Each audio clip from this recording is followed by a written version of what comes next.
Good afternoon, everybody. Welcome back to 22 Panels. I have one of my favorite guests returning to the show, Mr. Andrew Aydin.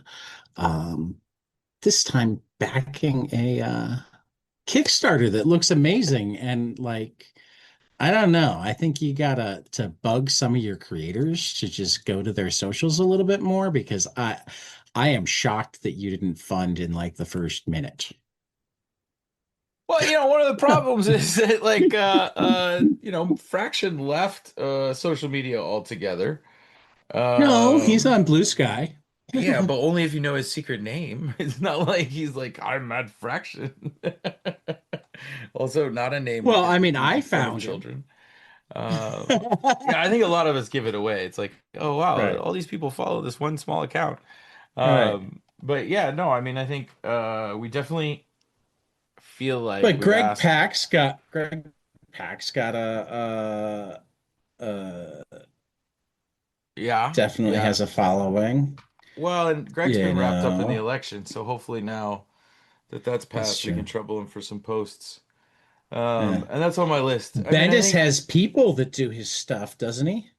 I mean, he doesn't even have to go post it. He can just say, I "Hey, know, right? Ethan, I need this to go out." Yeah, yeah. Well, I mean, it's also like we've asked a lot of these creators already. I mean, they're donating their time I to know. write these stories, and I think we'll get there. I think it's about the drumbeat. We're already halfway I have, funded in a week. yeah. No, you're doing well. I'm always amazed at the different ways Kickstarter can go. There are some projects that I think are going to fund immediately that go slowly, and then there are other projects that I think I'm the only one that's going to be interested in that when I click to start buying mine, there's like almost none. And by the time I finish putting the credit card in, it's over $30,000. I mean, I remember watching a Terry Moore scroll up in real time. Yeah. But, I think this also speaks to exactly the problem we're trying to solve, which is Right. that Appalachia has historically both been ignored and underappreciated, in addition to being exploited. And what it is explicitly trying to remedy is giving the people of the region a voice. And for too long, that has not been the case. I mean, it's just simple math. They are far away from the main publishing centers of Los Angeles and New York.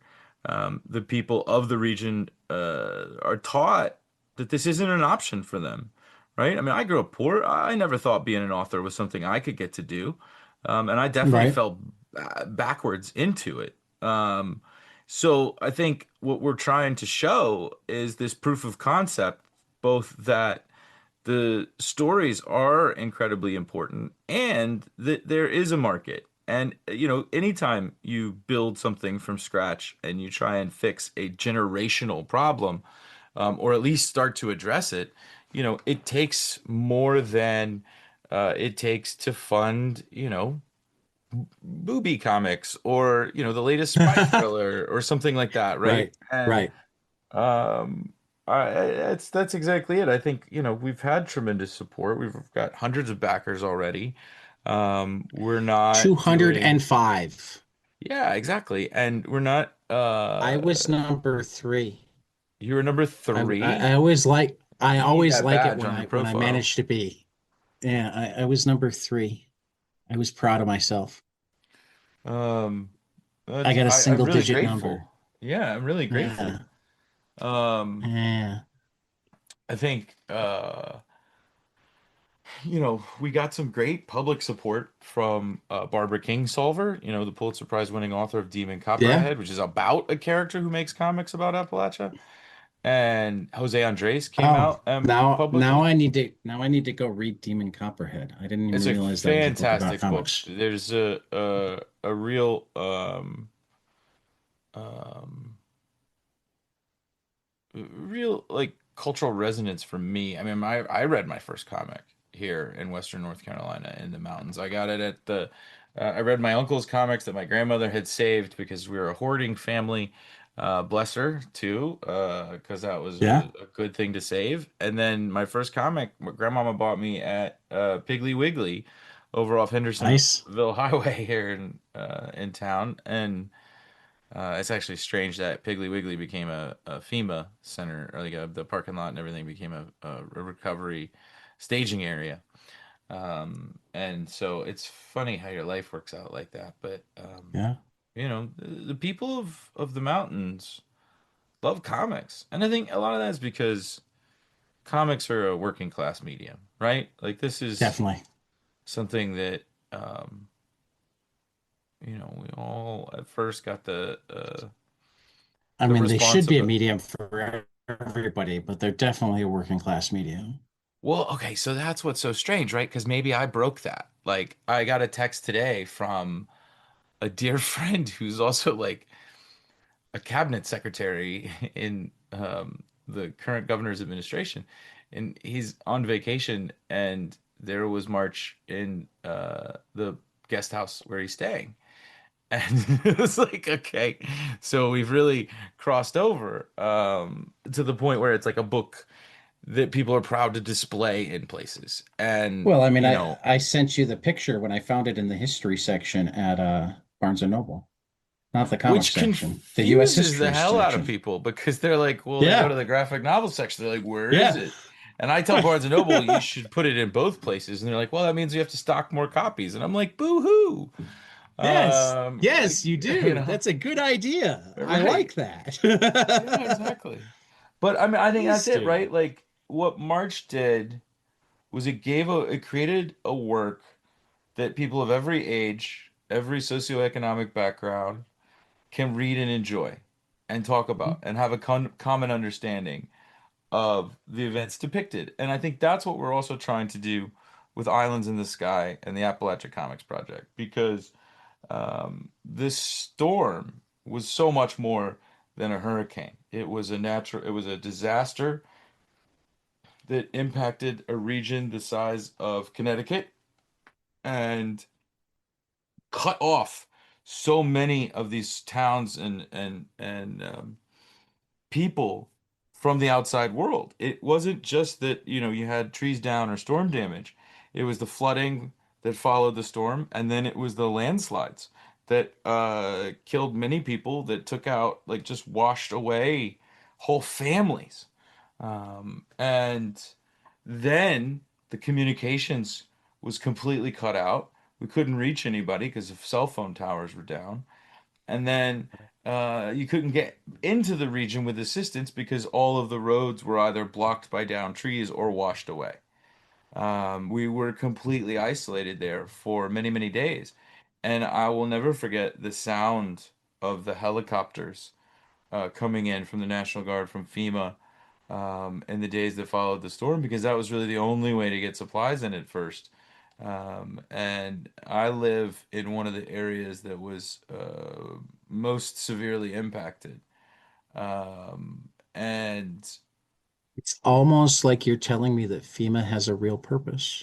yeah, I mean, it was part of where this idea for the project came from, which is that as soon as we Right. could get back online, the misinformation, everything that was being said, it was so Yeah. political and it was so much bullshit. It was just bullshit. Yeah. And it was lies and propaganda, and it was made up to serve a larger political purpose. And what it covered up was the fact that nobody here cared whether you were a Republican or a Democrat, who you voted for. It was people seeing people in need. Do you need water? Okay, here's a bottle. Do you need fuel? Okay, here's a tank. Right? And Right. that was it. It didn't matter if you're black or Latino or white or whatever. People were helping each other if they needed help. And it is like we watch these disaster movies, right? And you see like, oh, the internet went down, no one could communicate, and then the looting started and then the shooting started, right? And to be very candid, like there was not that. Yeah. There was fear and rumors spread so quickly, but the fear that it would turn into that did not materialize. And what you saw instead were people helping each other in ways that I wonder how we replicate. I mean, we talk I about mean, it's another one of those completely shocking things that people are by and large, good. yeah, I mean, I wouldn't say that Don't about the don't don't current. tell anybody don't tell anybody at the various media networks that make more money by saying otherwise. Well, but okay, that's it though, right? The people of this region have no choice but to be force-fed that information. Right. There Exactly. is no way to reach them. The local newspapers have been bought by syndicates and gutted. The radio Right. stations and television stations are all owned by conservative Sinclair, conglomerate, Clear Channel, Nexstar. yeah. Yeah, exactly. And so what do you And expect? and Like the Fox News always comes in front of CNN. There was yeah, I actually a mean study it's done well, that in districts where Fox News has a lower channel number than CNN, that it swings 5 more points conservative than you would otherwise expect it to be. I Because mean I'm people not flip surprised. through and they stop on Fox before they get to. But this whole dynamic was allowed to play out as It much by the was Democratic establishment as it was the Republican absolutely, establishment. One of the things Congressman absolutely. Lewis and I worked on when I was in his office was we actually stopped the what's called the quadrennial review, which is where they review media ownership limits, and then for decades had continued to lift the amount the cap on Hmm. how much of a percentage of the viewership an individual company is allowed to own. And in 2010, Congressman Lewis and I went to Janikowski, who was the chairman of the FCC at the time. We got a letter put together from the entire CBC, and it was very, very, very strongly worded. This is why I get mad when people are like, I'm like, sometimes you can do things with a strongly worded letter. Yeah. Schumer probably could take some notes. Um, and we stopped the quadrennial review. We stopped media consolidation, right? And I handled tech and telecom for the congressman, so I had to work on all of the mergers between 2010 and 2020. And I could write a book on the tactics that the lobbyists use to influence the members of Congress to Hmm. approve mergers that were very much not in the public interest. And one of the That ones sounds like a pretty good comic. I'm just I throwing know, it right? out Yes, there. media ownership, number one. I mean that quite literally. That sounds like a pretty good comic. I Yeah, there was think the time I got taken up to the top floor of a law firm in Atlanta, and I swear they let the mouse out at that time. And they have this viewing deck, and out on the viewing deck there was a hawk eating a mouse. And they just like pointed at it. And you're like, okay, that seemed staged. Like it's a little I wouldn't believe that in a movie if you set that up. And we did not support that merger anyway. I mean, yeah. I am always proud that I've been threatened by a very distinguished group of people in my career. And I remember. Yeah. Anyway, we don't need to get into all the. This is why they don't have me on cable news anymore. Um, they're like that guy. He cost us a lot of money. Um, I remember totaling it up one time about because there would be breakup fees when these mergers wouldn't go through, Right. and the mergers that we opposed that ended up not going through, um, or at least did not support, we got well over $100 million in breakup fees from that, Nice. well, at the time I was proud of it, and then the more I thought about it too, that was just another part of the erosion of media. And I think a lot of the blame Yeah. goes on the private equity markets because it's the same thing they did Yeah. to Toys R Us, right? They buy up this profitable conservative company. They finance the purchase with debt in the company, and then they're surprised when the company goes out of business, and the only people who benefited were the private equity people who Well, made the deal. it just happened to like the oldest company in Canada, Yeah. I mean, didn't this is it? a story I can't remember the name of the company right now, but like yeah. A company older than the United States just went bankrupt. But when you dig into it, it was all because of the way private equity had burned it with debt, gutted it. Right. Well, and you have to look at what they did to the newspapers as an extension of what Musk did to Yep. Twitter, right? I mean, Hudson Bay. Hudson uh, Bay. oh yeah, the Hudson Bay Company. All right. Well, they were fur traders from the, 355 years old. yeah. Um, so when you look at it in the context of what they did to the newspapers, right? They bought them up, said they weren't profitable, cut the newsrooms, which decreased service, which decreased subscribership, right? Like they put them in a death spiral. And there's the shareholder idea, right? Or the investor idea that like somehow they were getting value for their investors. But it really, on reflection, looks like a deliberate and systematic effort to weaken local news reporting so that they can more easily plunder the public coffers, right? That was certainly at least a fringe benefit. I think it was more than a fringe benefit, I but do I too. mean, I do that, too. I think that the shareholders was how they were able to justify and there yeah. was an awful lot of wink and nods about how, hey, this isn't just going to be good for your stock here. This is going to be good for your stock over there and over there and over there. Yeah, I mean the financial overlap is astounding. But Yeah. and, we're getting a little bit further away. I'm just gonna Yeah, pivot this let's back. go back. This is why the Appalachia Comics Project is so important because you've got two problems in Appalachia right now. One, the depiction of people from Appalachia, the depiction of what's happened in Appalachia is so uh, perverted, twisted by stereotypes and exaggerations, and the fact that most people who create in Appalachia never get a national profile. And a lot of that has to do with, New York, LA, publishing not not experiencing the region, not knowing much about it. Right. There's a reason J.D. Vance was manufactured in a lab as a pseudo Appalachian. Was Um, he even manufactured in a lab? I feel like he was manufactured in like the broom closet of Peter Thiel. I mean, I think they put a lot of time and energy and thought and money into constructing his image. Yeah, but And I feel like they gave it to him last, so I don't think he actually got into the lab. no, I think he was a major effort of theirs. Well, no, it was definitely a major effort of theirs. I don't know how much of the effort was his. I mean, I think Vance has allowed himself to be turned into whatever he needs to be in Yeah, order to get ahead. And on the one yeah, hand, like he is also the personification of the evil scholarship kid, right? Like when you're on scholarship, as I was for so long, you sort of face two paths, right?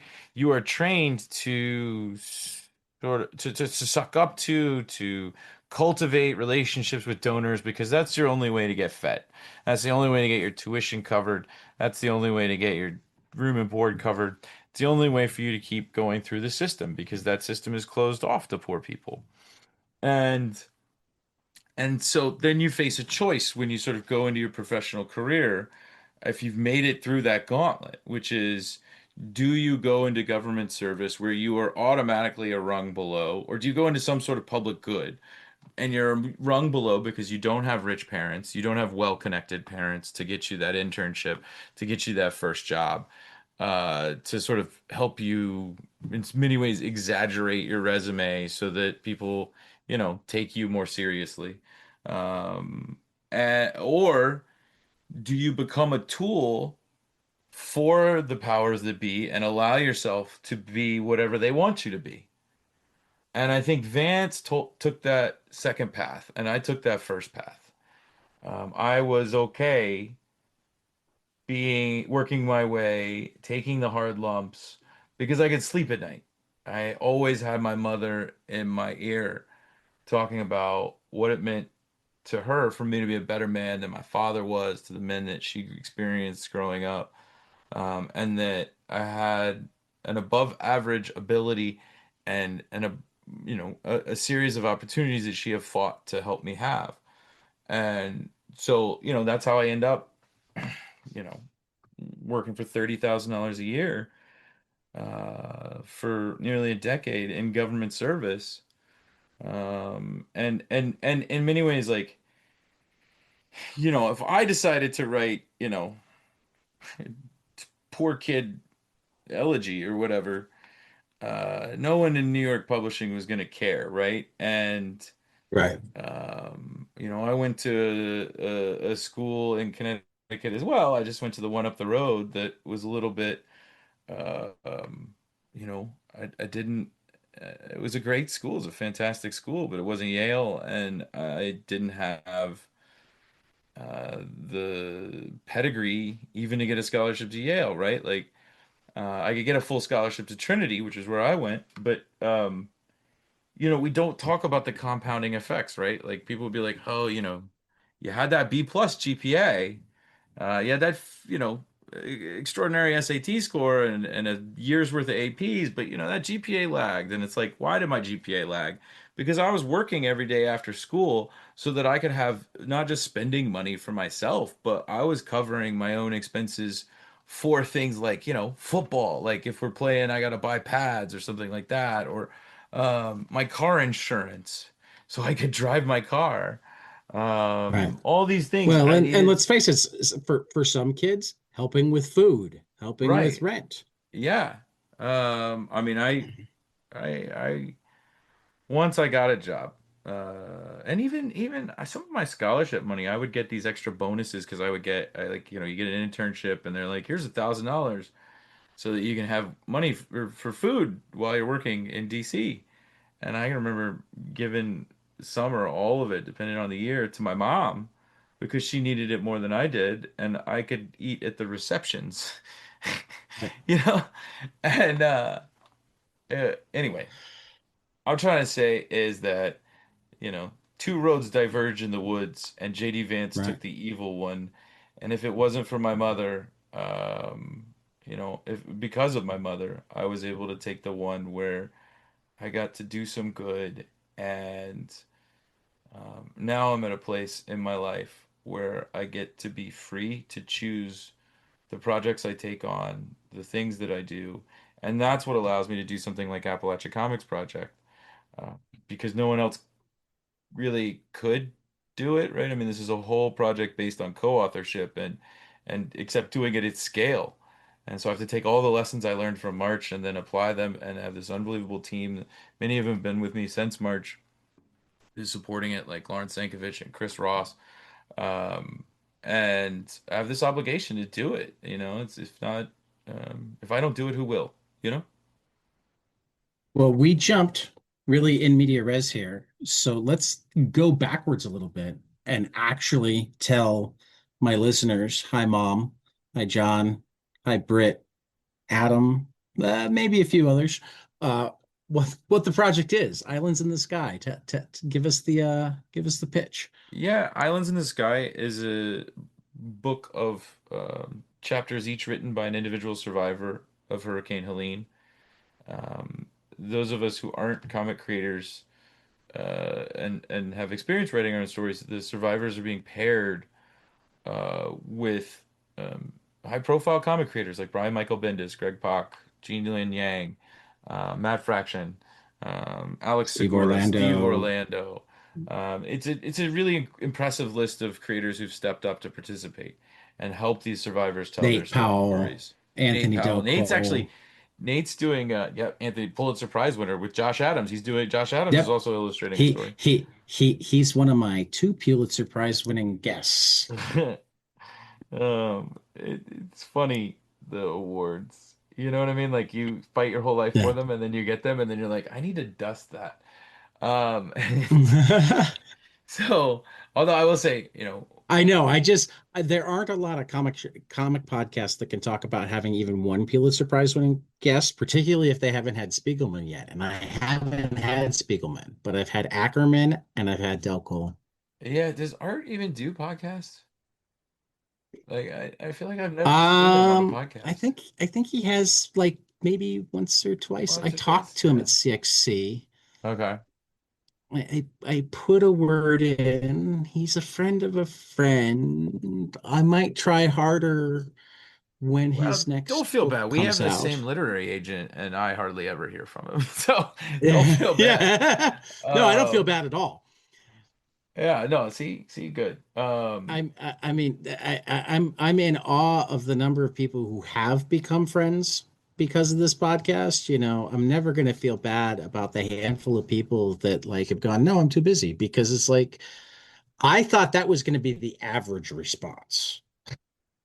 Yeah, well, it also depends on when you get Yeah. in touch with somebody, because it's like, like I said, we work on cycles. So sometimes your Yep. nose to the grindstone and you just can't do anything else other than what you're working on. And then sometimes you got Hmm. to talk about stuff that you have putting out that are coming out, and you got to talk about it. And so you're like, well, it just depends on timing, I think, with a lot of people. Well, and that's why I try to bug you from time to time so you remember me when you've got a reason to come.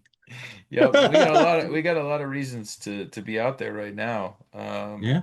The Appalachia Comics Project, it's these survivors writing their stories. There was a graduate thesis. I really believe that most people's best ideas come about in their graduate thesis, just as it did for mine. I read a graduate thesis by Elon Justice, who was a student at the MIT Media Lab, and I believe she published it in 2021. And she talked about the problems with the media depictions of Appalachia and proposed the solution that, in order to remedy it, she thought that film and television and other mediums should practice what she called a co-authorship model. And when I read that, I was like, I know something about that. And that's really where the idea came from, right? Like, we've got this big problem about how Appalachia is depicted.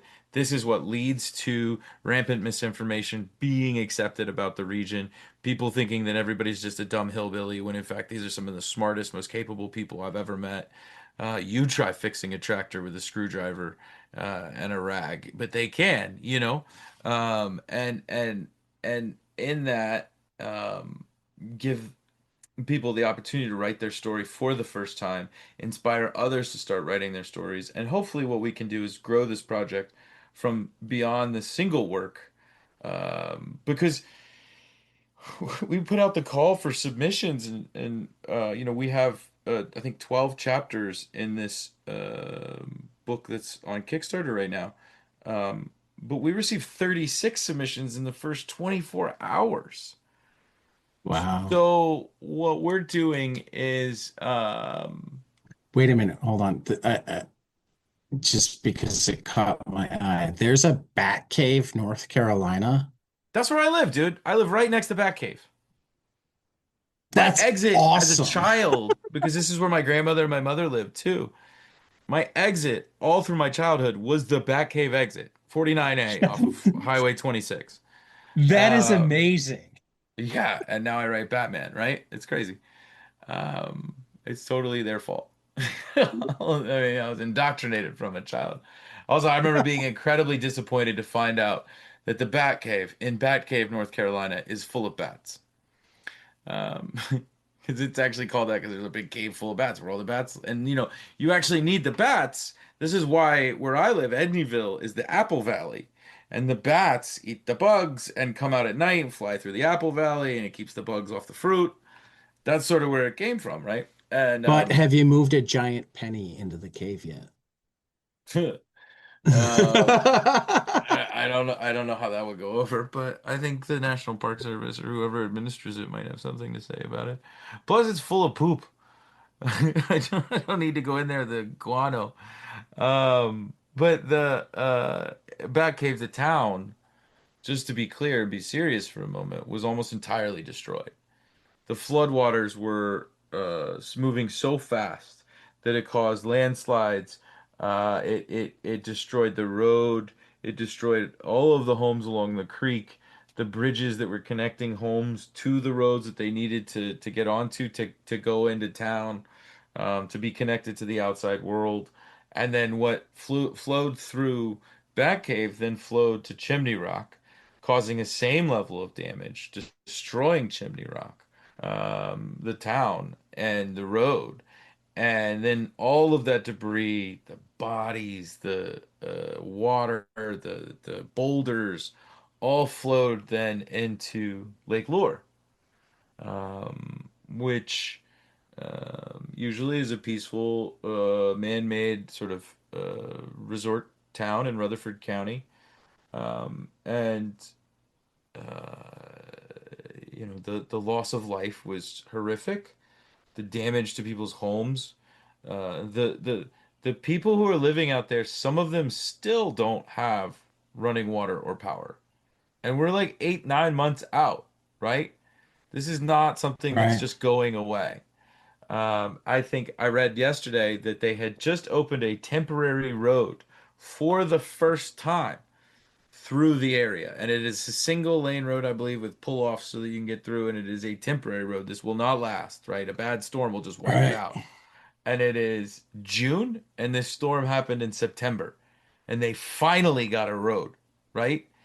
And I think what we're dealing with right now is also the fallout from the economic impact, which the Small Business Administration in December estimated that as much as half of all the small businesses in Western North Carolina will go out of business by the end of next year. And so we face an immediate crisis that is not being met by the federal government. And it has gotten harder to get any sort of aid or assistance. I was on track to get a small business loan to fix my house, and now they're asking for a document that does not exist, right? And they're like, "Well, if you don't provide this, you can't get the loan." And I'm like, "How am I going to provide this? It doesn't exist." Like, and not even just like, I lost it, it doesn't exist. Like it was never created, doesn't exist, right? And this is the absurdity of the situation we're all facing. And when we look at what Islands in the Sky is doing, this puts money immediately into the survivors' pockets. And we're talking about people who lost loved ones, rescued from the tops of homes that they're trying to now move back into and rehabilitate. Animal rescues, people who are running these nonprofits to just save animals in the region, farm animals, pets, all these sort of things. And they're hurting. And so the more stories we can make, the more money we can pay them. And then more importantly, uh, we have to keep this ongoing struggle in the public eye because it's being forgotten about. People, even in the course of this event, it's like, oh yeah, like, is everything okay? And then if they don't think everything is okay, they think it's so bad they won't come to the region. So the tourism dollars are drying up. It's becoming a very, very, very difficult spiral to pull out of.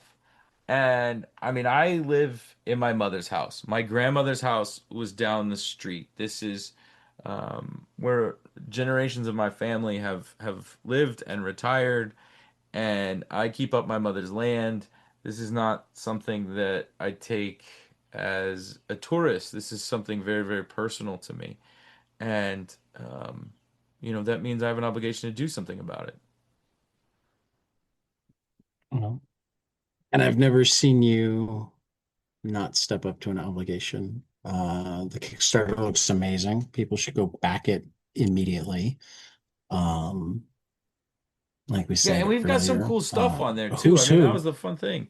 We got Yeah, Ben. You can talk to Bendis. You can talk to Fraction. You yeah. can get Two, a two, 250 nonfiction. bucks gets you or no, 400 bucks for a Yeah, they're a virtual little more hang with expensive Bendis than or I Frick. am. Yeah, I'm yeah. of the Your cheaper. 250 bucks, but Yeah. you actually will consult on like writing Well, and I'll give stuff. you my So, feedback on your nonfiction right. idea. All right. Oh, I'll Ron give you my. Mars too. Virtual hang Yep. with Ron Mars. Yeah, his Uh, actually the I mean, one. the one that I wish I could afford is the first edition, first printing of March Book One, signed by John Lewis Yeah, well, for I gotta. for That's for for my only a personal thousand dollars. collection, and you get the March Ash Can, the limited edition. Like it was. They only made 300 copies of them. We gave them away at San All right. Diego 2022. I mean 2012.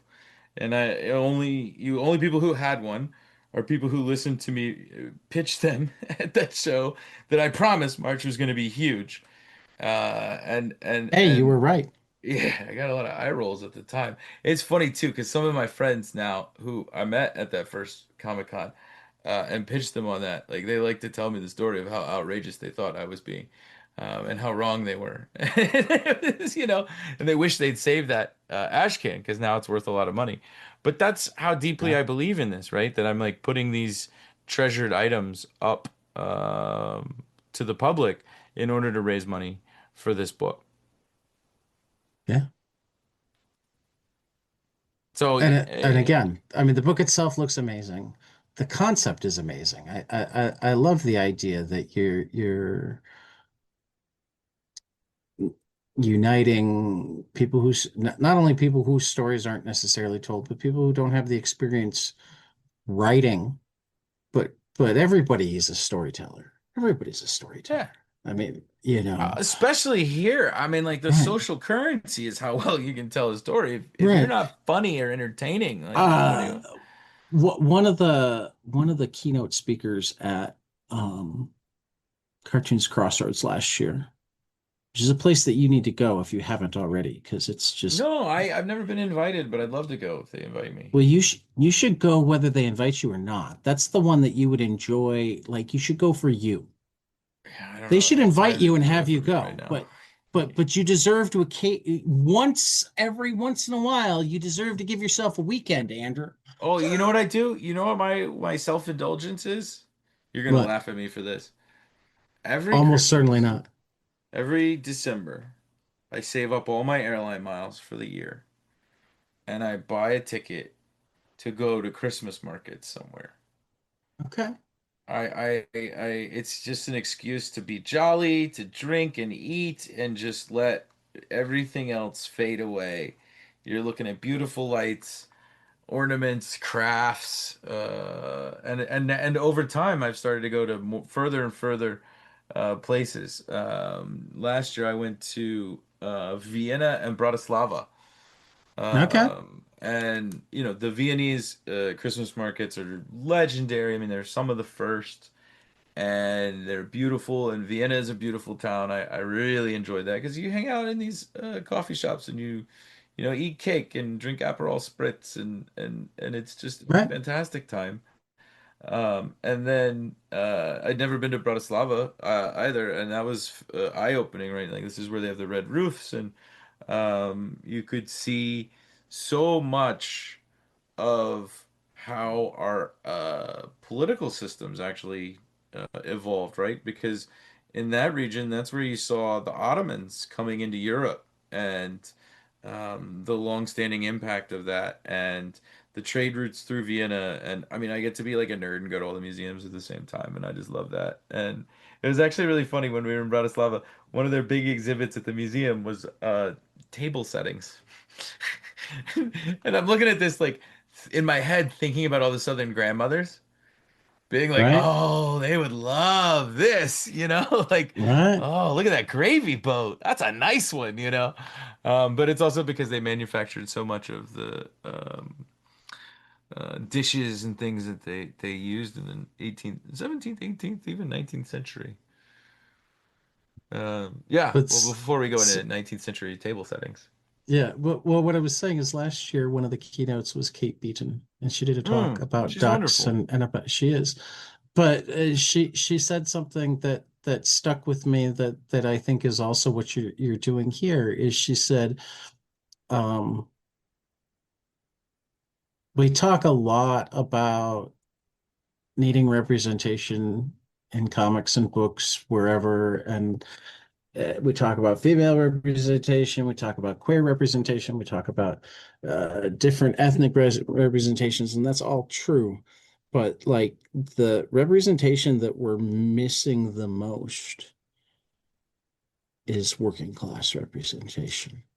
For the Yeah, I simple mean, reason, for the simple reason that like in general, working class people don't have the luxury to go write a book or draw a absolutely, comic. absolutely. I mean, it's Um, not even an intention. I mean, I'm certain there's some intentionality as well, but like, it's not even a oh, nobody wants to read those stories. It's a Well, this is when actually you something work Elon in the Justice got mines into and the in factories and the what, right? Yeah, this is something Elon Justice got into in her thesis, which is like, why do you have so few representations? It's not just that publishers won't publish it. It's not just that people don't have time to write it.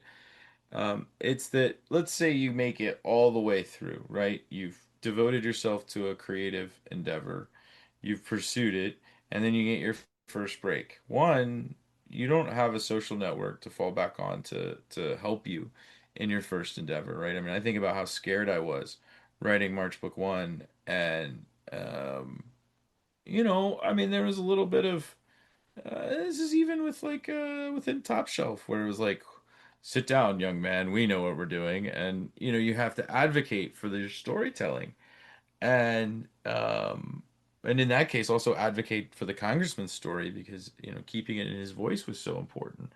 And for people out here, say you do get all the way there, you get to make your movie or make your book or something like that, and it's not an immediate hit, it's not like March where it debuts at number one on the New York Times bestseller list, then you're done. Then you get no second chance, right? And you didn't have the support network or the network out to do outreach, all these sort of things. And so then that's it. You're one and done. You've spent your whole life trying to do this thing, and you're never going to get to do it again, or you're going to spend most of your time toiling in obscurity. And what we also hope to do with this is to build that, if we can really scale the project, we want one, young people to be able to see people who are creators, right? We go appear in public, do like we did this like pop-up Comic Con at the Pigeon Community Center when we launched. Yeah, And it was fantastic. We had I people saw that. That literally looked from really cool. right, we had people literally from 8 to 80 at the event, right? And I kept talking to the kids, because first I always love to do that, but I felt it was really important for them to get time to see that a author can really exist, that they're real people, that they're just like you, right? And you see their name on a book or in the paper or on television, and it seems so far removed from your daily life. And I think a lot of times that's why I talk so much about what it was like growing up, what it took to get my books published, and what it takes now to survive. Um, because I think the more exposure young people have, particularly in underserved regions where they are predominantly working class, the more likely it is that we will have more great stories told. Yeah, And to make a finer point of this, that is not dissimilar from the same problems facing Black stories and Black yep. storytelling. Hmm. And it's so interesting to me that these are two communities that are taught to hate each other or to not be close. When in fact, the way that they're treated, the way that they're subjugated, history notwithstanding, in some cases, is so similar, right? And you think about it in context with the Civil War, where like you're fighting to emancipate black people in the United States. And who's actually doing the fighting and dying on both sides? Poor whites, right? And they're being fed propaganda to make them think that this somehow is going to harm their way of life, this emancipation, that it's going to take away their jobs, right? And the only people who really who did lose out financially were the plantation owners, right? It wasn't like there was this influx of black labor suddenly well paid and taking their well paid jobs. And then they Yeah, used the rhetoric of hate to subjugate the poor white working class so that at least they had someone to look down on, even if they were right. living in poverty, right? And this is something LBJ said, you give someone a person to hate and you can pick their pocket all day. And that's what they've Yeah, been doing for generations on both sides. yeah, And yeah, yeah, I mean, I think, when it comes to Appalachia too, there's so much culture and history and lessons. I mean, some of it's just, how do you tend a garden well, right? Like I always think about the Three Sisters method where you plant squash, corn, and beans together, and that you don't need all of the apparatus and poison and other things. You can grow these vegetables more naturally, right? And these lessons about our food supply are going to be incredibly important because our food supply is becoming more and more endangered. And also, Hurricane Helene was a tremendous wake-up call for the impact of climate change. Because this may have been the first disaster in America to happen at this scale, but it will not be the last. And these lessons that we can show in Islands in the Sky are both heartfelt, meaningful, and important, but they may also save your life when you are in this Right. situation. Right. Well, and more, we're starting to hear about like areas where you can't get a mortgage. You can't get Insurance. Yeah, home my insurance insurance doubled, because and I it's didn't even like file a claim. right. Yeah. No, it's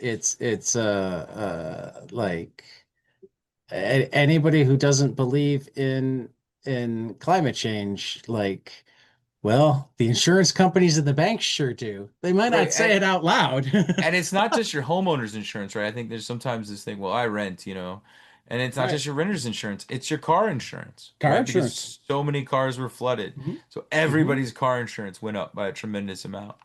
Right. And, to a certain extent, I do think there needs to be more specific regulation of the industry. Um, Definitely. but also, I think we have to confront the reality that these costs are being passed along through our own failures, both as a government and as private industry. So my insurance goes up because it'll cost this much to replace, but we don't talk about that cost being a direct result of the lack of infrastructure investment that has been Right. going on for decades.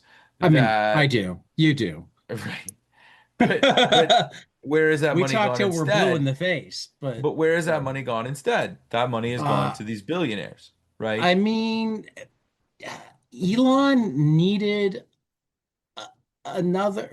I mean, Bezos has his yacht, and Elon keeps blowing up rockets, and somebody's got to pay to make another one. And I mean, these are important things, Andrew. I think I'm someday, sorry. no, no, no. I think someday I hope we will get a full accounting of the bank heist that is I do happening right too. now. Oh God. Um, Oh yeah.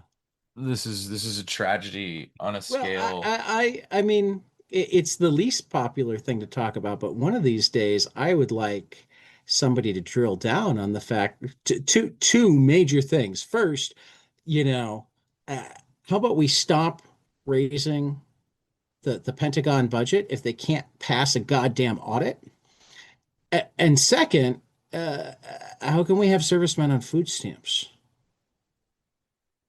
with a Oh, take trillion that a step dollar? further. It's not just the servicemen. It's every company that pays Oh their yeah. workers so little money that they have to be on Medicaid or take food stamps or other forms of Well, I government mean, assistance. that's, Are I think it was essentially Tom Hartman. they're essentially Yeah, subsidizing this business. right, And why are we right. subsidizing for-profit companies that are making billions of dollars already? Why? It makes no sense.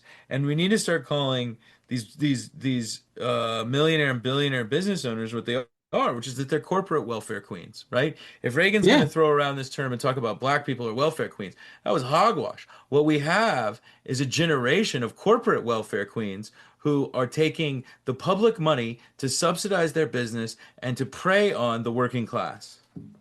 yeah. I mean, I think it was Tom Hartman wrote in his newsletter recently about the right question when they talk about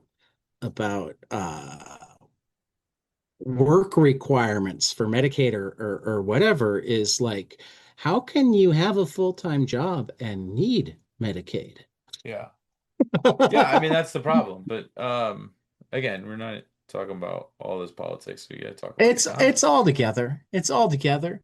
Uh, Well, to that end, I mean, I think, another exciking thing we're doing is July that's 2nd, That's we're exactly we'll where I was taking you. See, we're on the same wavelength. this July 2nd we release Comics of the Movement #1, which has several amazing covers, one by Domo Stanton, one by John Jennings, one by Valentine Delandro, and then a blank sketch variant that we provided so that you can get your favorite real life hero drawn on this comic, which I think is a little bit of a tweak on what we in comics usually do. And Comics of the Movement has two components. One is Martin Luther King and the Montgomery Story is reprinted in its entirety. And two, it features the SNCC produced comics from Lowndes County that were made in 1966. And these are incredibly important for two reasons. One, for comics fans, it is actually the first appearance of a Black Panther in comics, and these have never been reproduced. So this is the only time, without shelling out thousands and thousands and thousands of dollars, that you will be able to buy this first appearance of a Black Panther in comics, and it predates Fantastic Four 52. These were produced in early '66, and I believe Fantastic 452 actually hit newsstands in May or June of '66. So it even predates the production cycle. And the second part that's so important about them is there's one story called Us Colored People, which is a dramatization and sort of almost literary discussion of what Black people in rural counties were going through at the time and trying to register and trying to vote in this long history. And then two, it's got these components where they're candidate comics. These were the first times this election was the first time Black people have been able to vote in Lowndes County since the passage of the Voting Rights Act. And what that meant was that the Lowndes County Freedom Organization, which was the SNCC organization that was kind of created by these young people, um, was trying to find ways, one, to explain to these first time voters what the roles of these elected officials are. I think that's incredibly important. And it's also one of my longtime frustrations where talk to people who everybody has a political opinion, but not everybody's as informed. And I hear too many people who don't understand how the legislative process works or how local government works. And in government, Yeah, everything has to do with process. And you have to understand the roles and responsibilities of the individuals occupying these offices. And then two, this was also about getting to know the candidates, and so you get this kind of interesting look at who were the people who first stepped up to run for office in a place where Black people could have been killed for trying to vote. Right? It's incredibly brave people, and so to us, this is also another way of keeping their memory alive, keeping them in the historic record. And I spent almost 3 years trying to track down copies that I could make scans of that were sufficiently high quality enough that we could reproduce them at scale. Because I felt this was so important. And so this is a really absolutely. landmark moment, both for my little tiny publishing house, but also for comics as a whole, because, um, you know, uh, it's funny because you see all these facsimile editions and retro throwbacks and everything, and I'm like, oh yeah, hold my beer. And so, um, that's been fun I being mean, like, I okay, if do we're kind doing of retro, love I that. got you. I do kind of love that the Montgomery story has never actually gone out of print. Oh yeah. And that's uh I think our plan is if this goes well, I've been talking to the Fellowship of Reconciliation. We'll do a book with my graduate thesis, all the translations, all the documents, all those sort of things, and um, see if we can get that funded and put that out in the world so that every library and school can have that as a reference for when they talk Yeah. about these comics. I mean, I'm just flipping through the PDF at Good Trouble and Hmm. Well, and then loving the style. well, when you hold the physical objects, that's something that I'm very passionate about. Yeah. Oh no, Bill Moyers died. Oh, he was so kind Yeah. to me. Ugh, I got to know him a little bit. Was on his show once, and he was just super kind. Anyway, the comics as you hold them, um, I hate glossy paper because you get fingerprints on it Right. and all that sort of stuff. And I wanted these comics to feel uh like you they would have felt if you'd read them 60 years ago. Did you print on newsprint? I did. I did. It Yes. took some work to get that put together, but I think that's the fun part about having your own house is that um we get to Santa's manage. sisters actually print near me. Oh, do they really? Yeah. Where are you? I'm outside of Chicago, Oh, in the got it, north got it, got it. suburbs. Yeah, yeah, Yeah. yeah. They, Are you they, they print in Buffalo Grove. okay, you're on the North Shore or I'm in Round Lake, which is west of Gurnee, which is where Great America is. Got it. I'm Okay. almost exactly halfway between Chicago and Milwaukee. Got it. Okay. It takes me Um, about Wrigley Field is closer, but it takes me the same amount of time most of the time to get there, or um, I guess it's American Family Park now. I still think of it as Miller Park in Milwaukee. So okay. Yeah. I've been to both cities many times, with the they're good congressman, in cities. fact. Um, we spoke at a lot of schools in Chicago over the years, a lot of them. But we Yeah, actually went to Milwaukee, spoke at Marquette once. nice. And that was this is sort of strange to look back on and have this like other life of memories from me Right. and John Lewis on the road. And sometimes, Nate made it as much as he Yeah, could, but also he had kids right around the time March yeah, came out. yeah, So yeah. a lot of the time it was just me and him. And it was, You ever think about writing the book about that? yeah, Like everybody wants me to write. Joe Posnanski's Buck O'Neill book about his summer on the road with Buck. Yeah, so 7 years That could on be a the fun road with book. him. Yeah. Yeah. Yeah. So we'll see. Let me get through the projects I've got right now. No, I Try and understand. indulge in That the. that was a not an Andrew, you must write that book. It was an Oh Andrew, no, if you you're ever not the think only about one. writing that book. Yeah, no, you're not the only one suggesting. And it's only because I love what is this, Soul of Baseball? I love Posnanski's Buck O'Neill book where he spent the summer with Buck. And it's all sorts of stories from Yeah. Yeah. it's Well, one of and I my think favorite too, books. John Lewis is kind of going through this Dr. Kingification, like he went through, where they're stripping away his radicalism and the things he stood up for, and they're just saying like he was all about love or he was all about empathy. And that is in many ways a deliberate effort by people who are kowtowing to the Trump administration, to the wealthy Yep. corporate interests, so that they can neutralize the threat, which is John Lewis as an inspiration for direct action and then continued social change. And that's something I do feel very strongly about watching this unfold as anywhere you see, they're just like John Lewis, empathy. You're like, bite me. Like, what a lie. What a Did lie. did you Like see he was very empathetic, but as he used to say, quote Dr. King is saying, he would say, I love everybody. I love the hell out of them. You know what I mean? right. Like, that's Um like, show me more of did you that. see have you followed any of Kat Abigazela's um run? She's running for the Illinois Ninth District. But she put out a No, man, video the other day. this is where I really have stepped away from politics. And Where, that's completely okay. wait, is she But the one who was primarying Jane Schakowsky? yeah, Okay, never mind. Yes, I just sorry. Yep, I know the race you're talking about. Yeah, I mean that's it, she, right? Like, she put out a video the other day because she flipped off somebody that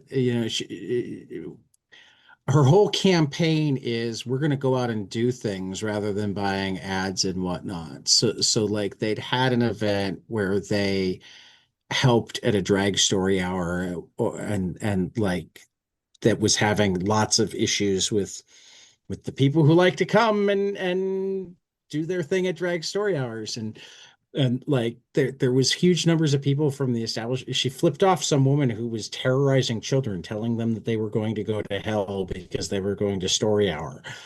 And she flipped her off. And there are all sorts of people, oh, you got to apologize for that. Everybody is allowed to their opinions. She's just like, no, no, I'm not apologizing.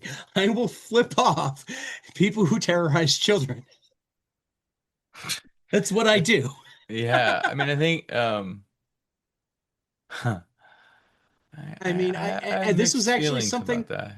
I, well, let me ask you, because like, um, the biggest split that I'm seeing in Democrats right now, whether it's Kat, whether it's David Hogg, whether it's why can't I remember Mamdani in New York, Oh yeah, um, uh-huh, uh-huh. is like, and this has been going on forever with Democrats, like the people who will just like be okay being moral, and the people who need to go uh field test it first, get their poll out to figure out the way Oh, to take the moral it's reframe stance. that. Let's reframe that. You've got Please, because you're better you've got the and more on the consultant inside. class and their preferred candidates. And you've got the grassroots class and the folks who come out of organizing, who come out of doing the work. And I think for a long time, the consultant class, who is also very similar, if not intermingled or intermarried with the lobbying class, um, has been dominating the conversation, right? It's why Kamala Harris can spend $1 billion on ads and have so little to show for it. What is happening now is simply critical mass. People are fed up. Their old tricks aren't working. Um, the gerontocracy is very much intertwined with the consulting class. And in many ways, I think the element of this within the party, sort of the same people who've been in party leadership since the 90s, who've desperately held on, who staffed the Biden administration, they were more willing to risk an election than their position within the party. And history will not be kind to them. And there's nothing they can do about it anymore. It's too late. Their reputations are Right. set. Um, I think the only question right now is what do you do next? Do you help or do you whine? Do you pout? And I think for a lot of us, I am so sick and so tired of this left or right frame. There is no Yeah. left, there is no right anymore. What does it mean to be conservative? That means you want at least like this words have stopped mattering. And that it certainly was perpetuated by the Republicans, but I think it has only been exacerbated by the consultant class, where it's how can we say something without saying anything. Right. And to me, the real political dynamic is that for a long time, conservatives meant more of the same, and liberal meant change. Hmm. And what has happened is that, uh, at least in terms of party identification, the liberal class has been advocating for more of the same, and the conservatives have been advocating for change. And yet we've continued to use these words that have no connection to what it is they're Right. trying to do. And to me, I don't feel an attachment to either. I think there are some things we need to change, and I think there are some things we need to bring back. First, when you ask why um, people aren't having as many kids, it's because they're killing the American dream. And the American Yeah. dream was so essential to having kids. This idea that your children, if you work hard, could have it better than you did. And second, I think And most of the people of childbearing age right now don't have it better than their parents. I And that's such a yeah, fluke. I didn't say all, No, but but I'm just admitting like it, yeah, you know, and I'm acknowledging it. But it shouldn't have been as hard as it was for me to do what I did. yeah. And I'm just so grateful I was able to do it all before my mother passed so that she could see it. I'll never forget the stories of my mother wearing my National Book Award medal around town when she went to the grocery store. The That's mailman awesome. being like, she was pulling weeds and she was wearing that medal again. Um, and that's the gift I got to give her. Um, Right. but I think the true political ideology and question, there are people who are trying to take us back, and there are people who are trying to push us forward. And if you had to Right. give me an ideology, I am that we need to move forward. The, Yeah. the fundamental principle underlying the whole creation of the United States that the founders intended is that we would engage in perpetual perfection, that we would continue to perfect the American experience, that we would change and grow with our people, with technology, so that we would continually improve. And I believe in that deeply. That is what America represents. And that means giving us your tired, your poor, your huddled masses yearning to breathe free. And that means making sure that every person born in this country has access to quality healthcare, quality education, and the ability to earn a decent living at fair wages without exploitation. That's it, I mean, right? I mean, this yeah. is a very I mean, simple I, thing, and they come up with all I've these words that they just make up.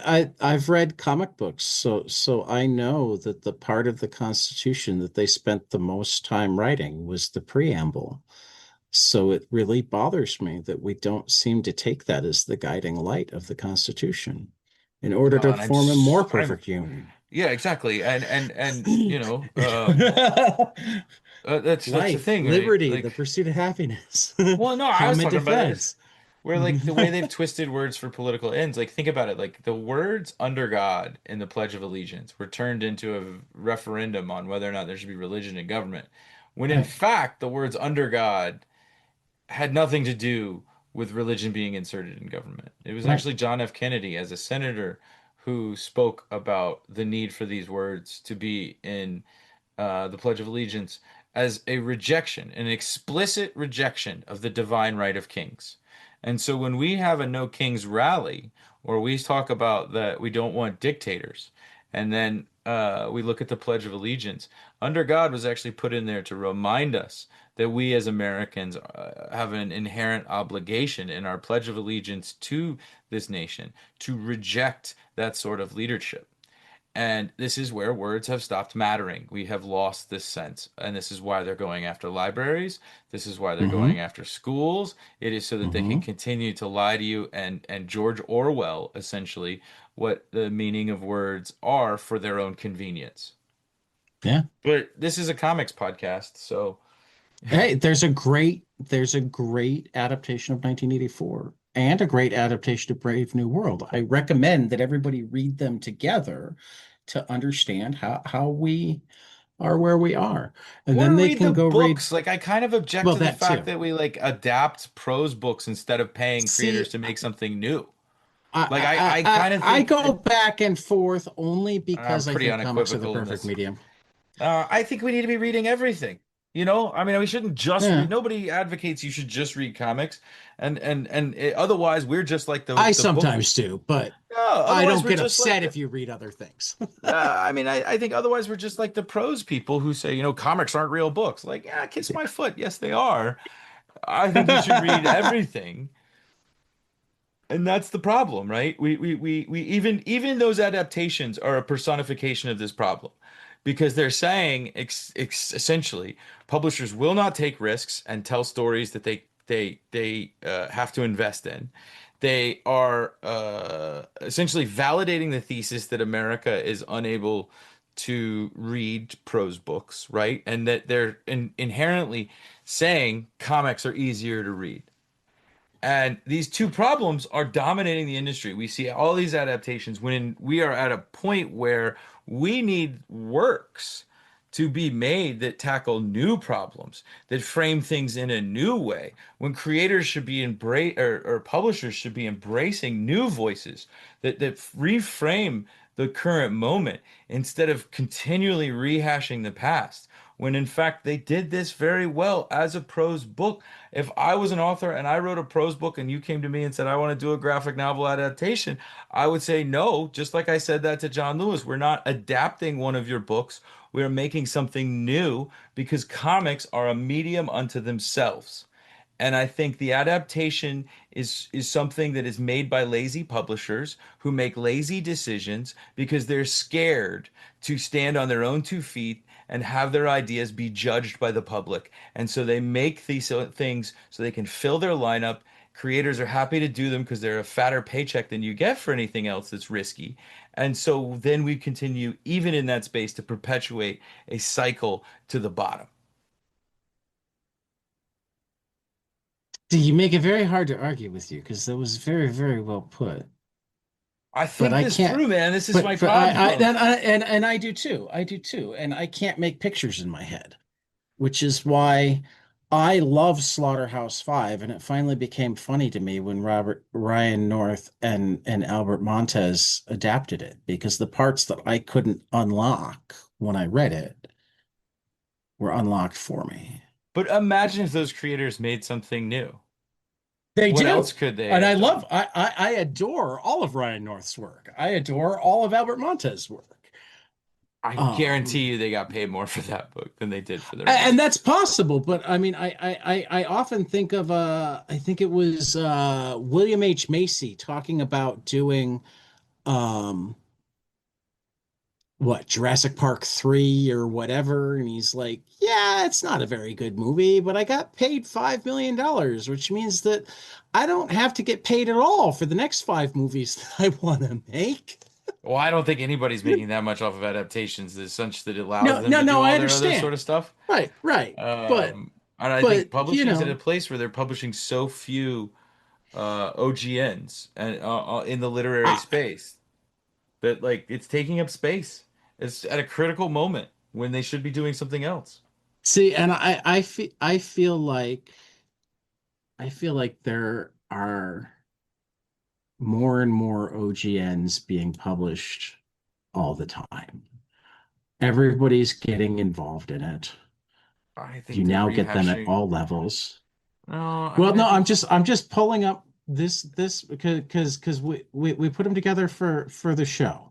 So I had for this month alone 31 graphic novels that I highlight, and it looks like one, two,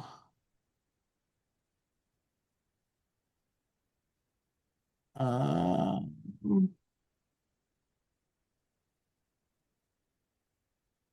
yeah, maybe three of them. Two of them are no, two of them are adaptations, but then there's a Dungeons and Dragons book. So three are are outside of so just this month.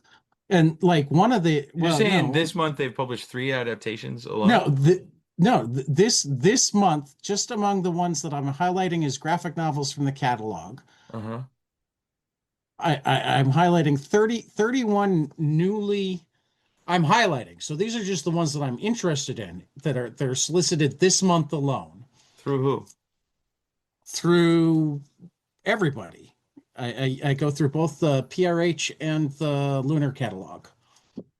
So um, stuff from Floating World, from Fantagraphics, from Abrams, Rocket Ship, Random House, Dark Horse. Hold on one second. So yeah, Hey I babe, don't I'm on know. a podcast. Can I call you back? Right. Now she was on a Um, podcast too. I know, right? No, I mean I think this is a major question worthy of debate.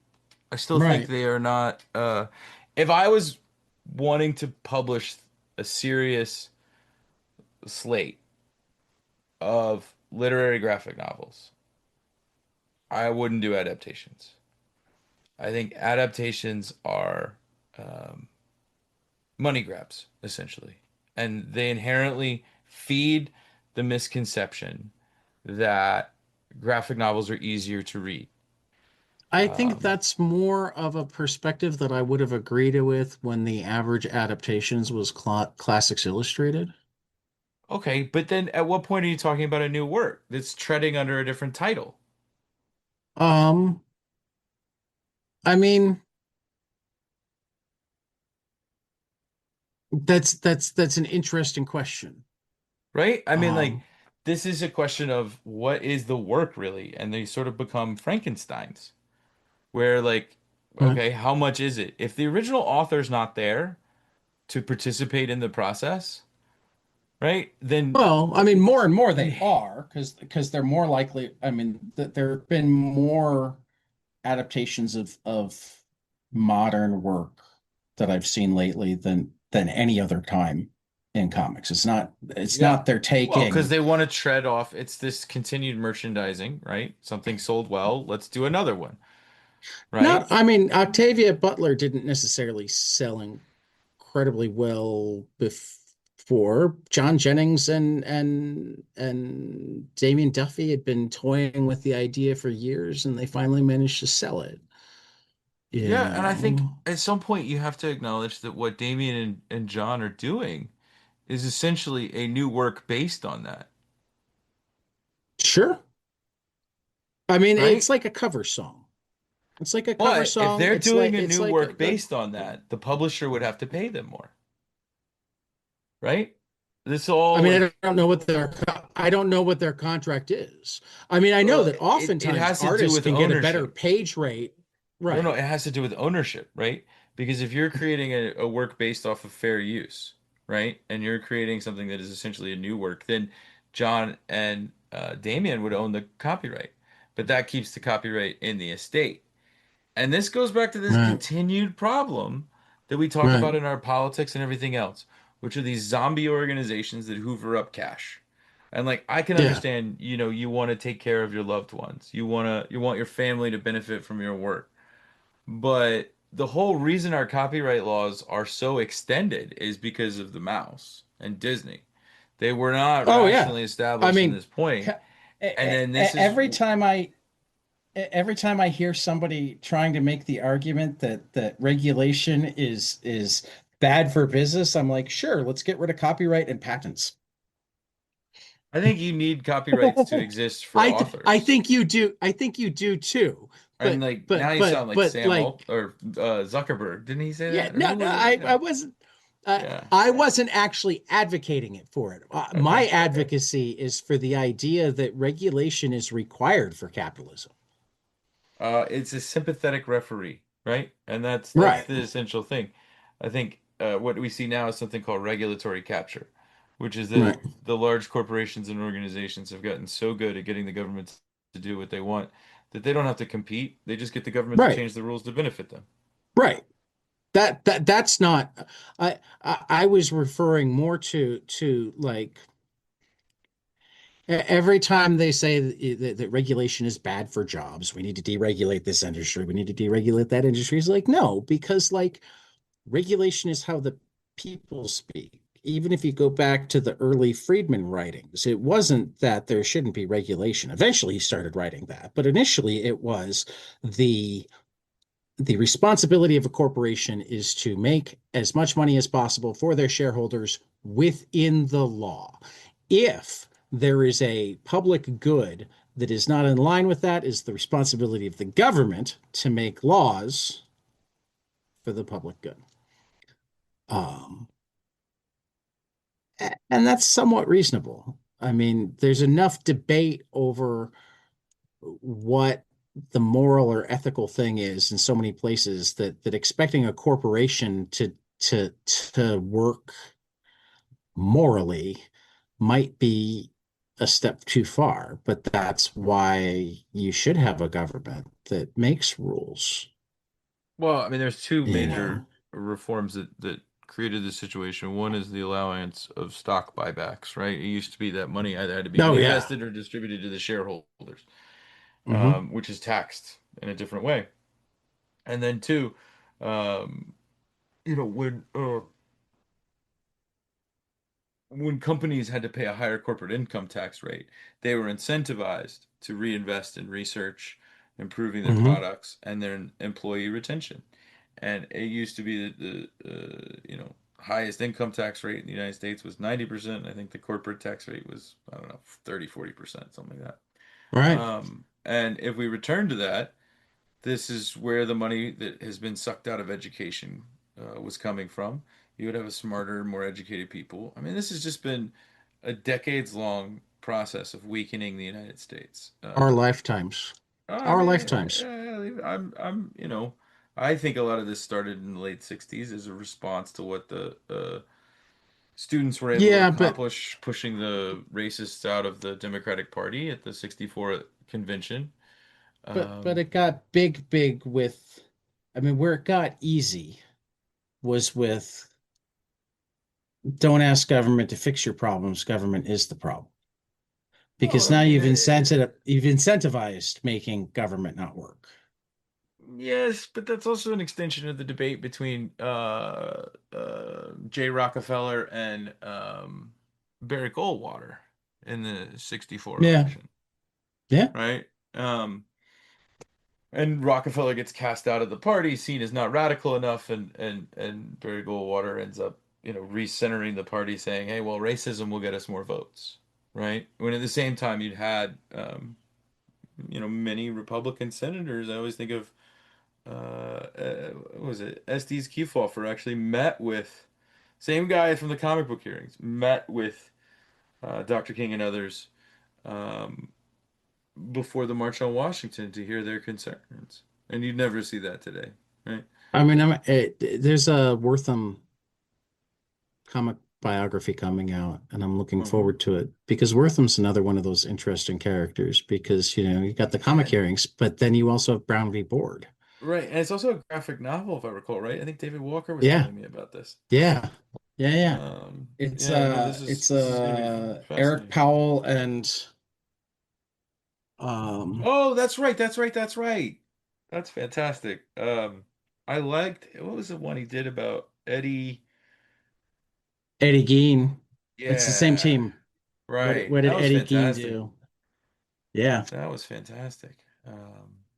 And who's publishing it? Let me see.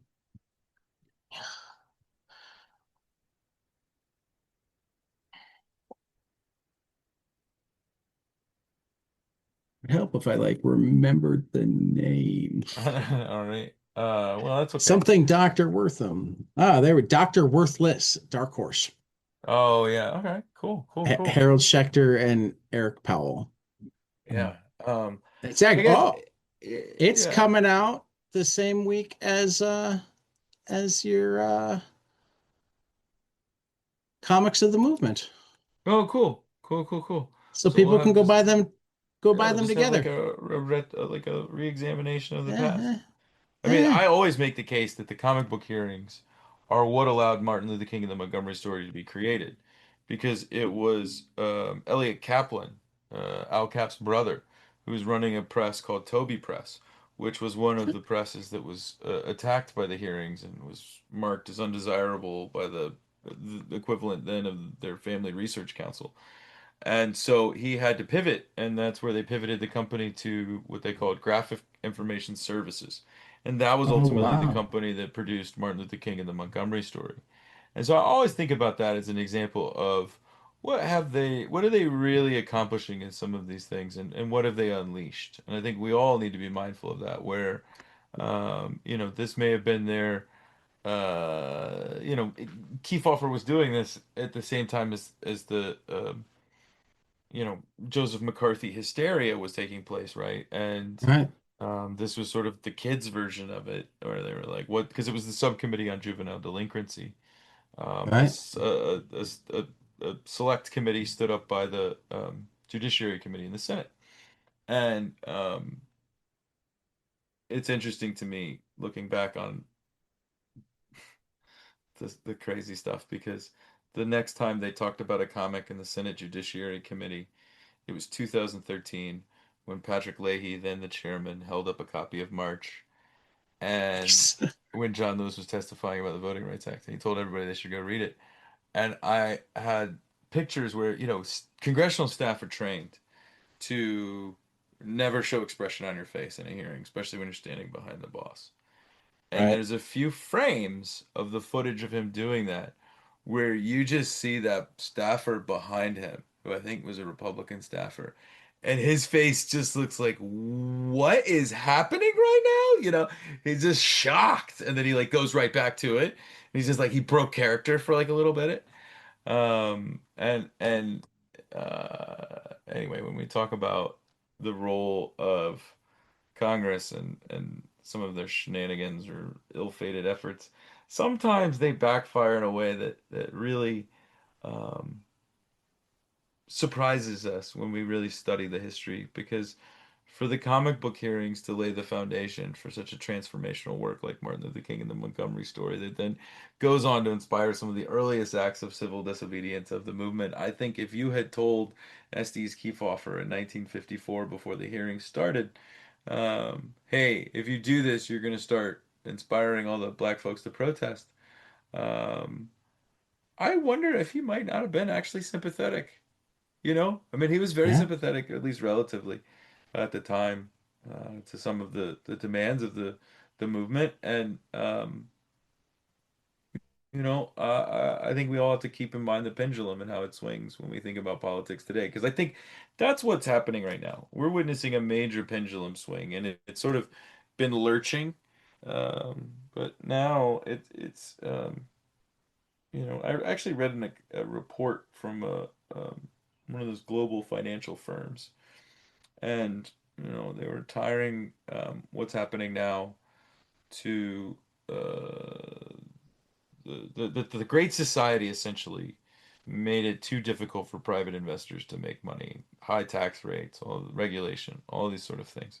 So the pendulum swung, and we get Nixon, and then we get Reagan, and then you have micro swings where you go from Ford to Carter and then back again, right? And that now we have gotten so far out of whack, creating so much wealth inequality that actually the way in which the economy will grow the fastest is with more regulation and more protections for the working class, um, because it's gotten so far out of whack that it is actually strangling innovation. It is stopping us Yeah. from figuring out better ways to live, more efficient ways to produce things. And I think that is I think our generation, we just call it late stage capitalism. But I think it's a little bit different. I don't know if we can get rid of capitalism at this point unless it truly just devolves into oligarchy, right? I think No, what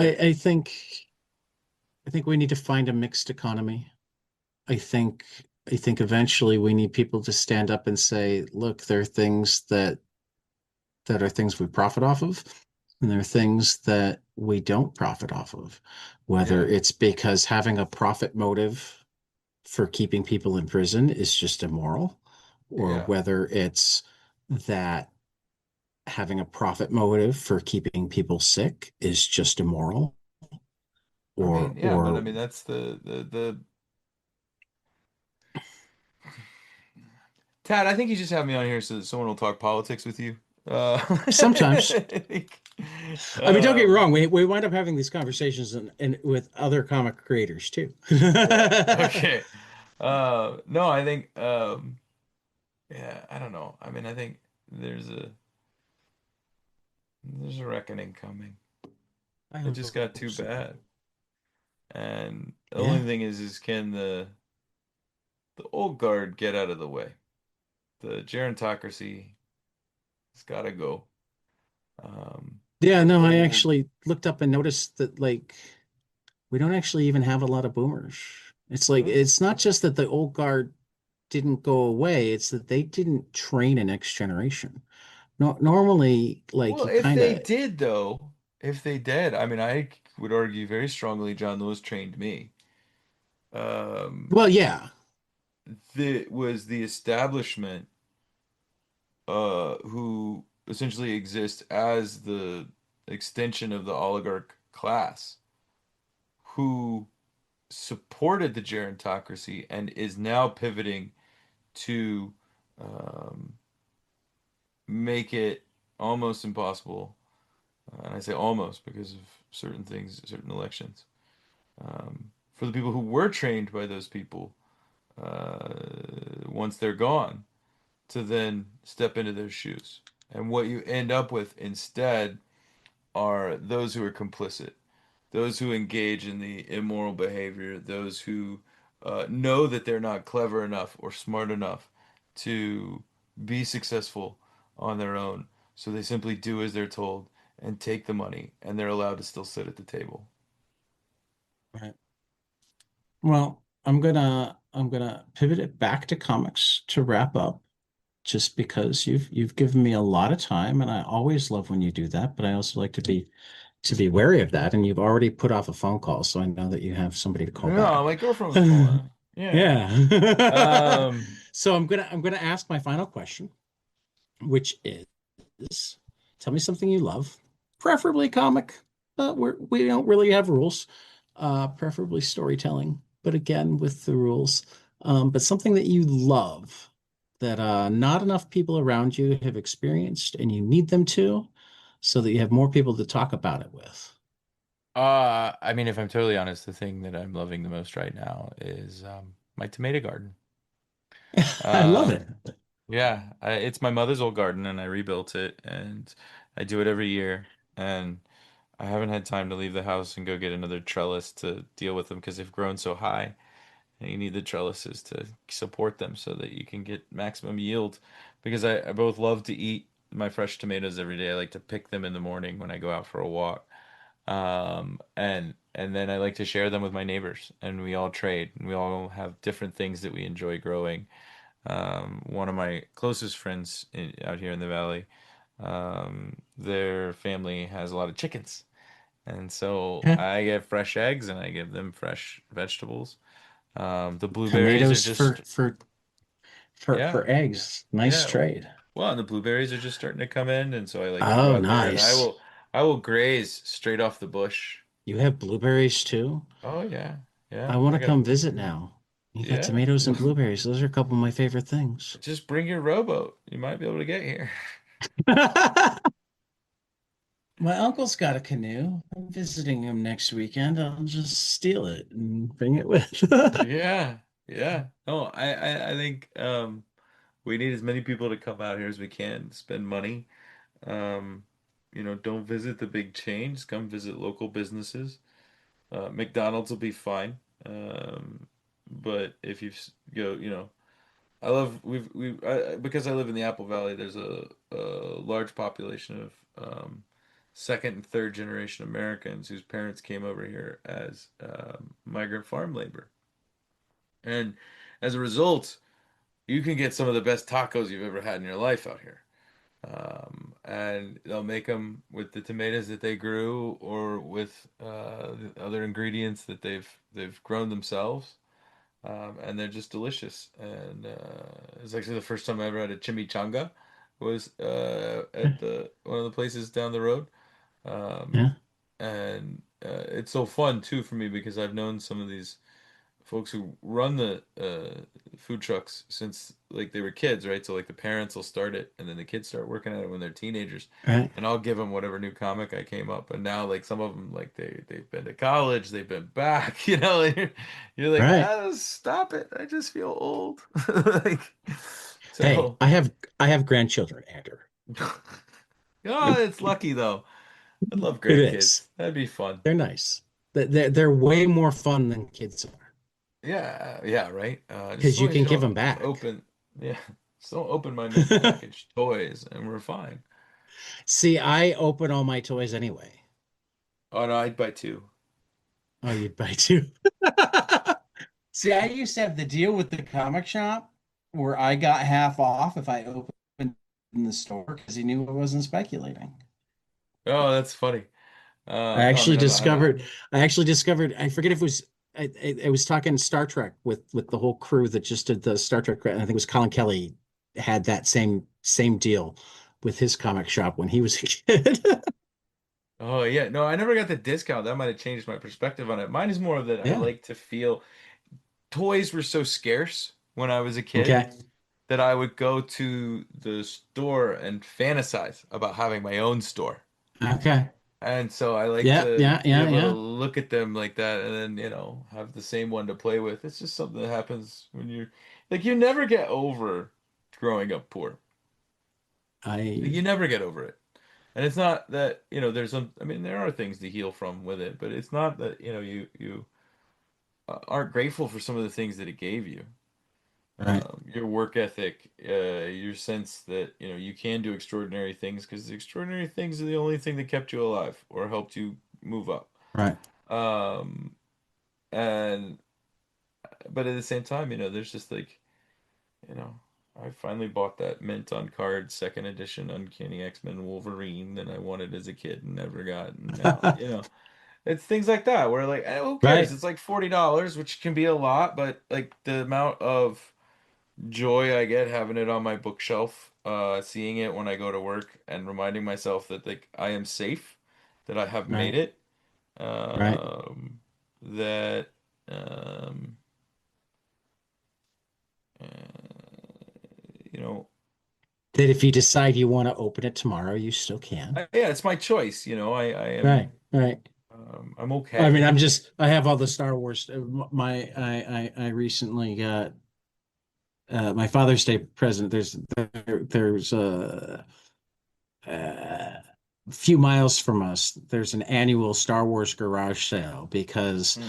there's a guy that like buys everything under the sun, but his wife only gives him X amount of space in the house for it. So every year Hmm. he has to have a garage sale to clear out space for the next round of new stuff. So like How's he got so much I money? got I don't know. I haven't That's asked that that question. stuff's expensive. Well, I mean, he's gotten good at buying it at cost or at least Okay. at retail, and then he resells it at the garage sales. So he makes some of it back. Okay. I have gathered that he has his own Star Wars bank account. Oh, This is how much jeez. you're allowed to spend. Holy cow. They That's manage you. wild. Yeah, that's wild. That's But funny. like the first thing I did was open them and like so like as we've been playing or as we've been talking, I've been like playing with the Princess Leia or the Luke or this cool Oh yeah, no. Tusken Raider. I keep mine uh right. It's awful. Yeah, I have baskets Um like that. yeah, Yeah. but this is also like I have them divvied up for when I'm writing the characters because Okay. I'll put them out and it Yeah, helps me yeah. keep track of who's in the story and like Okay. because sometimes you can get lost where two characters have a really intense interaction and then you sort of I use them to position it as because we didn't even talk about Taste of Justice. I got to do 26 episodes I'm for this web so looking series. forward to that. And I it's mean, the just first it's one was amazing. oh, thank you. It's a totally different. Flash bacon cookies. Yeah, who would have thought, right? And we get, I mean, I like it even better than Superman flying to Japan every day for lunch. And I thought that was that's a phenomenal comic. Have you read that one? uh-huh. Superman versus Yeah. Yeah. If you like that, then this is gonna be perfectly in your wheelhouse Right. because each story is a different part. Like I write it as if it's a shared universe, but each chapter is essentially a self-contained story. And it Right. focuses on different characters. So sometimes it's, the Superman world, sometimes it's the Batman world, sometimes it's deep cuts. Like I actually wrote a story with Ma Hunkel. Okay. Um, yeah, and my version of Hawkeye or Hawkman is always on the lookout for some good seeds. And it's Okay. like I get to create, both my own version of the DC universe, which is really exciting, um, as well as explore food and superheroes in a way that's never been done before. Because, some of it is about really heartfelt things. Some of it is about things that you wouldn't think of with the Justice League. Like there's one episode that's a Justice League office retreat which we've all had to do, Nice. right? And it takes place at Camp Corporate Retreat Center LLC. And, you know, like things like that, right? Where, I swear to uh, God, sometimes I think there are things out there that are just ways for rich people to move money between themselves. and avoid taxes. Yeah. Well, yeah. Uh, like that, yeah, that's a different thing. With this series, I was just it's gonna leave it with the move money between themselves. You're the one that took it to taxes.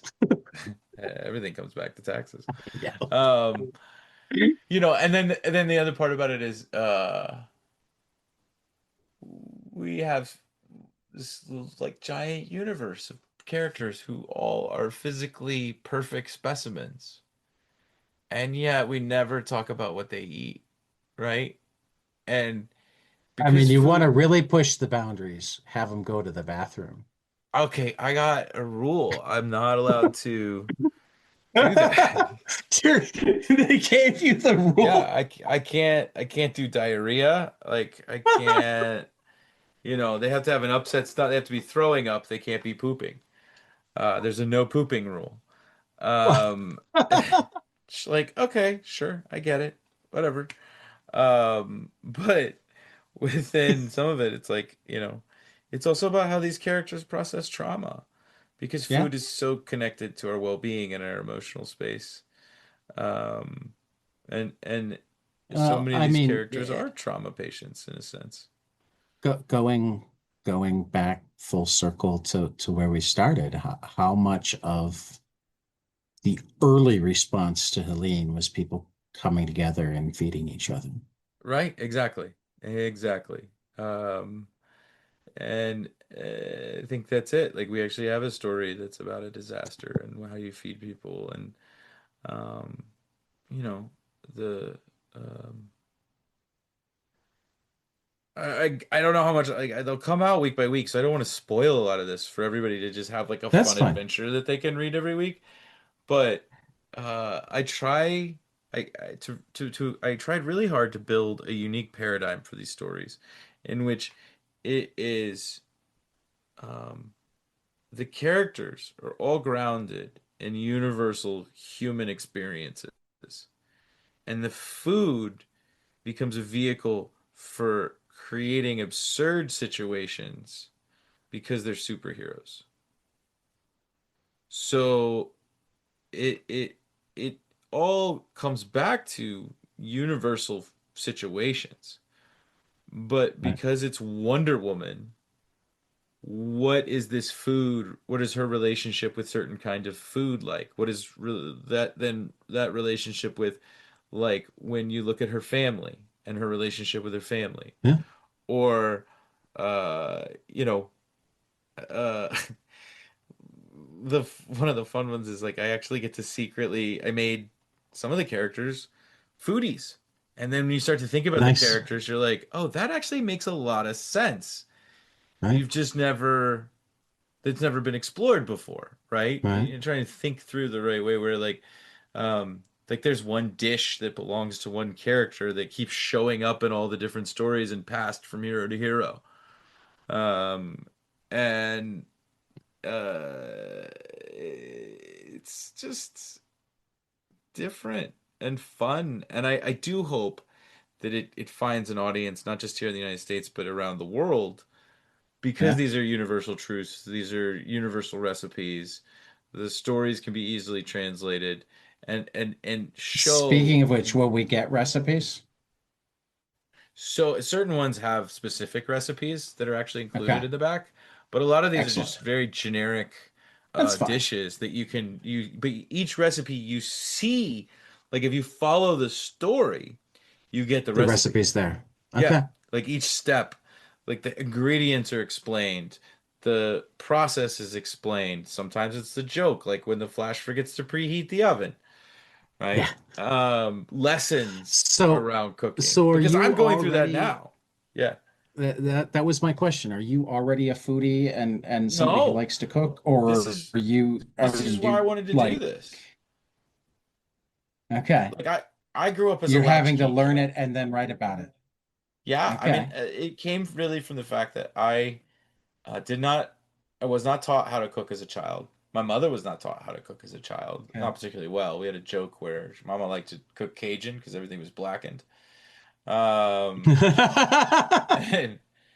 and and so I didn't have that experience. And as I started to enjoy growing food out here, then the next question is like, well, what do you do with it?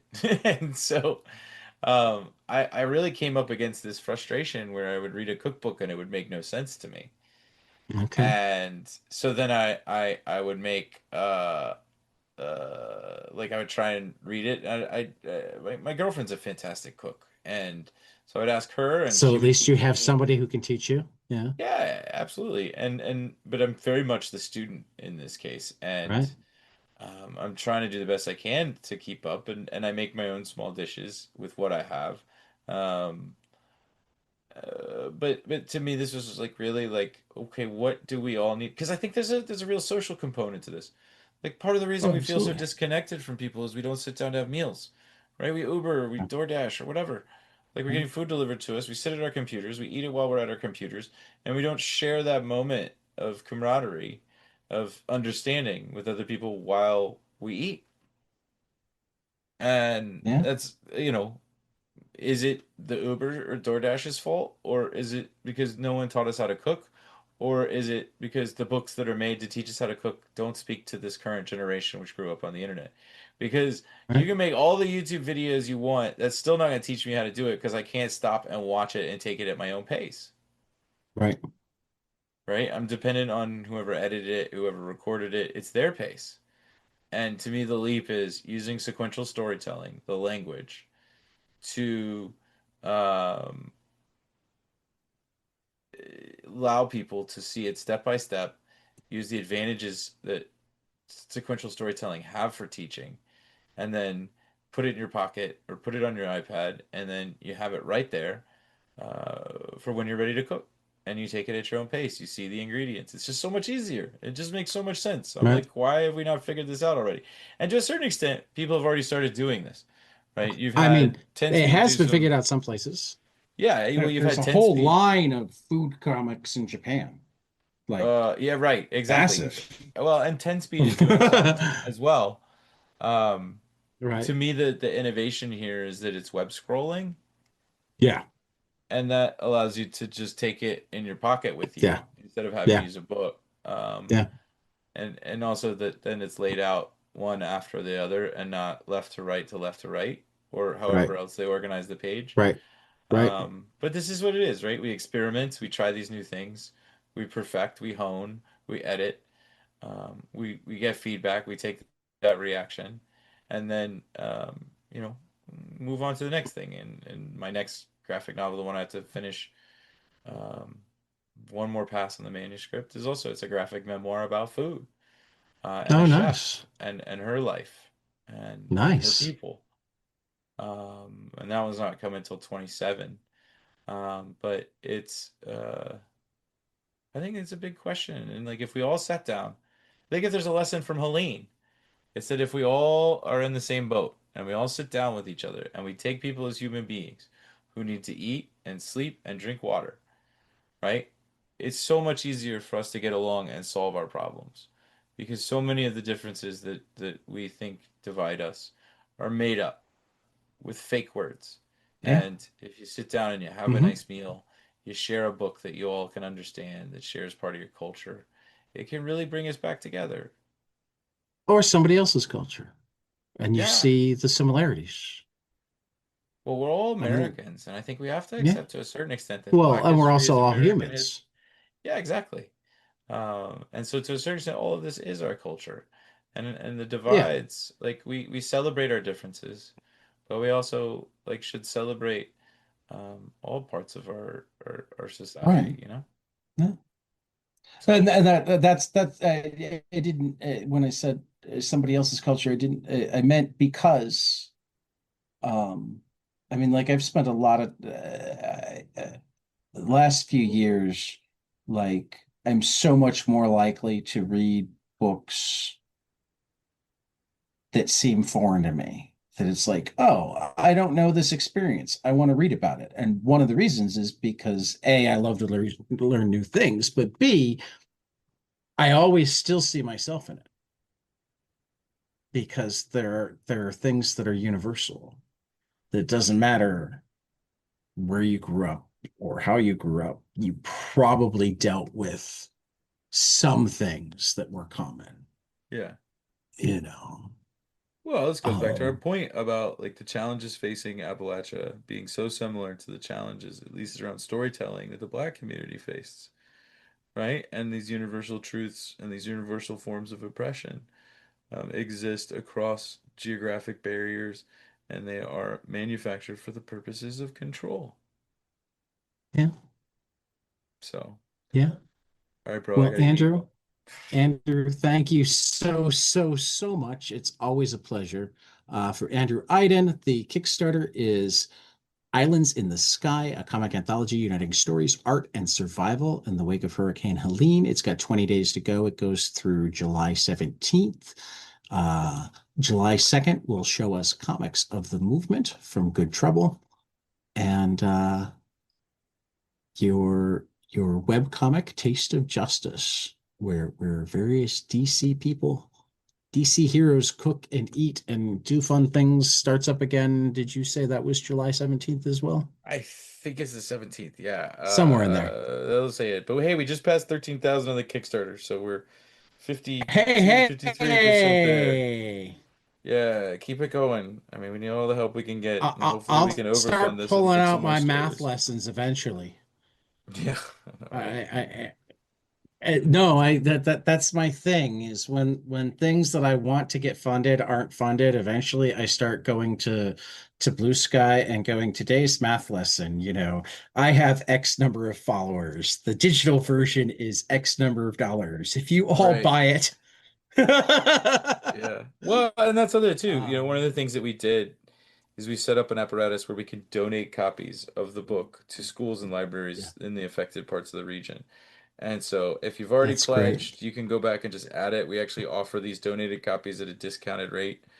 And I think that's just part of it, right? This mission where we've got to leave behind this record for, as the congressman used to say, generations yet unborn, to understand what truly happened and not allow the misinformation and the agenda-driven lies to be what people see from what happened. They need Right. to see the truth, and they need to see it in the words of those who lived it. Andrew, thank you. Thank you again. And for 22 panels, we will see you after the next page. Hey guys, this is Tyler from 22 Panels. I'm here to tell you all about our Patreon. If you enjoy this show, please consider donating to our Patreon to keep this show going. We have many different tiers, all different levels to help you decide what's right for you. Okay, so get on out there to patreon.com/22 Panels Podcast.